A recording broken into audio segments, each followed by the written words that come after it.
বাংলাদেশের মধ্যে একটা আতঙ্কের দিন যাপন করছে মানুষেরা, চারিদিকে দর্শন, চারিদিকে রাহাজানি সব কিছুই বেড়ে চলছে।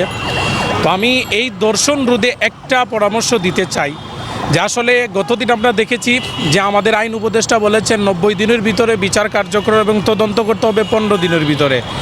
এই যে একটা প্রক্রিয়া তিনি বলেছেন, আসলে এগুলো করলে কিন্তু সমাজ থেকে দর্শন কিন্তু উঠে যাবে না।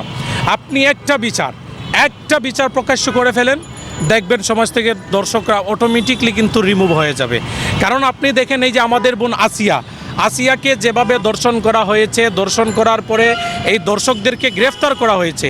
গ্রেফতার পরে কিন্তু তারা প্রাথমিকভাবে স্বীকারোক্তিও করেছে যে তারা দর্শন করেছে, কিন্তু তাদের বিচার যদি 90 দিন পরে হয় তাহলে এই দেশে দর্শক আরও দিন দিন বেড়েই চলবে।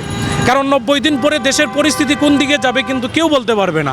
তো আমরা মনে করি যেহেতু আসিয়ার দর্শকেরা প্রাথমিকভাবে স্বীকারোক্তি দিয়েছে, প্রাথমিকভাবে তাদেরকে এই শাস্তির আওতায় এনে তাদেরকে প্রকাশ্যে একটা আইন আপনারা প্রয়োগ করেন, একটা বিচার করেন, দেখবেন দেশ থেকে কিন্তু সব ধরনের রাহাজানি, সব ধরনের দর্শক চলে যাবে।